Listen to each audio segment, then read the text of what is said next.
Halo Sobat Jurnalis Muda, saya Ilham Habibi dari Jurnalis Man 1 Kota Kediri. Oke, di sore kali ini saya sedang bersama salah satu alumni dari Man 1 Kota Kediri yang sekarang menjadi salah satu presenter di salah satu televisi lokal yaitu GTV yang ada di Kabupaten Kediri. Oke, selamat sore Kak Ulfa. Iya, selamat sore. Mau tanya-tanya dulu nih Boleh banget. tentang biografi atau biodata Kak Ulfa. Halo Sobat Jurnalis Muda, perkenalkan nama saya Ulfa Nurfitra Nematur Rahma, biasa dipanggil Ulfa Rahma. Saya merupakan alumni dari MAN 1 Kota Kediri dan alhamdulillahnya saya juga alumni dari jurnalistik sini loh Mas. Jurnalis. Iya, tahunnya kira-kira bisa nebak gak? Tahun berapa nih Kak? Kok sebenarnya masih muda banget gitu ya Kak ya? Alhamdulillah sekali kalau Iya. gitu. Jadi saya mengawali karir saya sampai hingga saat ini menjadi seorang presenter di salah satu TV Televisi. yang ada di Jawa Timur ini. Tentunya bukan hal yang singkat. Jadi saya memulai dari ranah MTS dan juga saya lanjutkan ke MAN hingga di jenjang berikutnya. Alamatnya nih Kak, rumahnya di mana dan juga melanjutkan kuliah di mana Oh ini iya, Kak? boleh banget.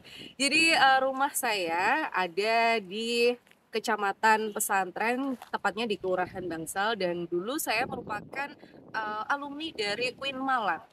Pasti kalau misalnya tahu Kak Ulfa, jurusannya Ilkom. Iya, Iya. salah. Ternyata Apa tuh jadi Kak? seorang jurnalistik itu nggak harus Ilkom Ilmu loh. komunikasi? Nggak harus, seharus. iya. Oh, Tebak apa jurusannya? apa ya Kak ya? Itu bahasa Indonesia. Bukan. Oh. Jadi jurusan Kak Ulfa ini adalah sastra Inggris. Jadi memang sebuah kerjaan jurnalistik itu tidak melulu terkait dengan ilmu Ilmu komunikasi, komunikasi. tapi adalah soft skill yang bisa dibangun mulai sejak dini. Tentunya dengan ikut ekstra jurnalistik ini adalah salah satunya ya, Iya. Habibie ya. Udah mulai menambah skill dari ekstra seperti Iya, ini ya benar Kak ya. sekali. Tapi kok mungkin di para pemirsa itu kayak asing ya Kak, mulai dari sastra Inggris tiba-tiba masuk ke dunia presenter ya Kak ya. Oh iya, pasti tentunya itu adalah sudah takdir tentunya ya. Kebetulan, Iya, sesuatu yang kebetulan gitu benar ya Kak ya. sekali. Yang kedua, mengapa sih Kak Ulfa kok bisa sampai menjadi presenter padahal dulunya itu adalah seorang lulusan dari sastra Inggris gitu. Jadi presenter ini adalah skill yang memang sudah Kak Ulfa pelajari dari beberapa tahun yang lalu. Seperti seperti petani ketika ingin menuai padi tidak langsung. Jadi mulai dari panen, terus menyirami dulu, Iya, memupuk. menanam Iya, ya. sama seperti Ada tahapnya ya Kak ya. benar sekali. Sama seperti manusia ketika ingin meraih sesuatu pastinya juga dari bawah terlebih dahulu. Mulai dari nol ya Kak. Iya, ya. benar sekali. Oke, di sini itu Kak. Saya mau menanyakan nih Kak, jurnalistik untuk anak muda saat ini. Nah, bagaimana nih Kak, menurut pandangan kakaknya di dunia jurnalistik para kalangan anak muda saat ini atau tentunya yang kita sebut Gen Z ya Kak ya? Gen Z ya? Iya, Oh benar iya, aku sekali. juga masih Gen Z Oh loh. iya Kak. Berarti masih normalisasikan Gen Z ya Kak ya? Benar. Boleh diceritain dong Kak? Jadi posisi jurnalistik ketika saat ini era digitalisasi tentunya di 2025 ini tentunya masih sangat penting. Meskipun terkadang pekerjaan jurnalistik itu sudah dimudahkan dengan beberapa kemajuan teknologi seperti contohnya ChatGPT dan lain-lain, tapi di sini peran jurnalis sangat-sangat penting, di mana jurnalis ini adalah sebagai tolak ukur dan juga filterisasi berita. Tadi kan kita belum menyebutkan tentang berita ya. Ternyata dari Gen Z ini adalah semua orang bisa menjadi jurnalis asalkan dia mampu memahami beberapa kode etik ataupun keilmuan tentang jurnalis tersebut, karena lagi-lagi jurnalis itu terkait dengan pembawaan berita yang disampaikan kepada masyarakat. Ya benar sekali sih Kak. Mungkin ya Kak ya, menurut para pemirsa ini Kak, atau juga Gen Z nih Kak ya, Iya. yang mungkin dengar kata-kata jurnalistik itu langsung menuju ke berita. Nah itu gimana menurut tanggapan Kakak? Atau memang jurnalistik itu menuju ke berita aja atau ada yang lainnya gitu Pak? Oke, sobat jurnalis muda, ternyata jurnalis itu tidak hanya pemberitaan aja. Jurnalistik itu terbagi menjadi beberapa cabang dan salah satunya adalah pertelevisian. Ada juga media cetak. Kamu tahu nggak media cetak itu apa aja? Media cetak seperti artikel gitu ya Kak ya. Boleh, terus ada koran Koran ya, yang benar bersifatnya sekali. juga penyampaian informasi Majalah, seperti majalah gitu ya Kak ya. majalah juga. Jadi cabangnya dari jurnalistik itu banyak seperti itu. Tuh, oke. Oh, ini agak linjur sedikit Oh, ya boleh, Kak ya boleh, boleh. pertanyaannya. Menurut Kakak nih Kak, apa tantangan terbesar menjadi seorang jurnalis? Tantangan terbesar menjadi seorang jurnalistik muda itu adalah sebenarnya konsistensi sih. Konsistensi, terus kewarasan diri. Mengapa kewarasan diri? Sebagai jurnalis muda itu sebenarnya mudah-mudah susah gitu ya. Karena banyaknya sekarang ini, tahu nggak berita hoax? Oh iya, maraknya berita Iya, hoax ya Kak ya. maraknya berita Iya. hoax. Di situ posisi jurnalis muda itu sangat-sangat penting karena di era digitalisasi 2025 ini semua orang bisa akses sosmed ya. Iya, benar Coba kamu sekali. di HP ada berapa sosmednya? Banyak sekali itu Kak. Banyak sekali. Instagram, Oh iya. TikTok, Oh boleh. iya itu. Jadi banyak banget sosmed yang apa ya bisa diakses semua orang. Nah dari situ kita harus filterisasi. Jadi gunanya Gen Z itu tadi ketika memahami jurnalistik kita tidak menelan mentah-mentah berita-berita yang ada seperti itu. Oh gitu.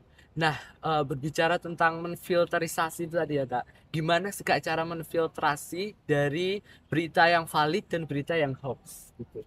Jadi gimana ya cara memfilter berita yang valid dan hoax? Lagi-lagi kalian sebagai sobat jurnalis muda banyakin untuk menambah wawasan. Menambah wawasan itu tidak hanya di bangku sekolah saja, tapi mungkin kalian misalnya lebih ditingkatkan lagi kepekaannya, peka untuk mencari tahu. Sebenarnya orang yang ingin mencari tahu atau kepo itu bagus, sangat positif sekali apabila mencari tahunya hal yang penting Nah, seperti itu, benar Pak sekali Bibi. Iya. ya. Oke. Untuk selanjutnya nih Kak, apa sih perkembangan jurnalistik di dunia anak muda? Biasanya kan anak muda kalau dengar jurnalistik, nggak mau itu apaan gitu kan Kak. Biasanya kan Iya. kayak mendengar kata jurnalistik kayak nggak mau lah itu apaan dan yang lain gitu. Menurut Kakak itu bagaimana sih Kak cara menormalisasikan di kalangan anak muda terhadap dunia jurnalistik? Oke.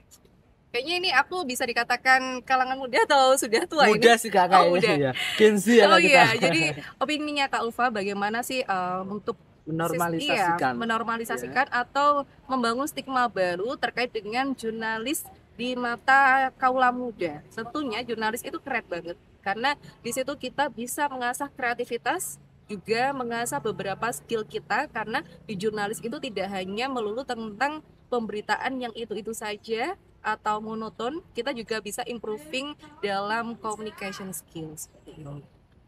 Oh iya nih Kak, kebetulan kakaknya kan suka di dunia kejurnalistikan ya Kak ya. Iya, Nah itu ada nggak salah satu orang yang menginspirasi kakaknya? Kenapa sih kok harus ke dunia jurnalistikan gitu?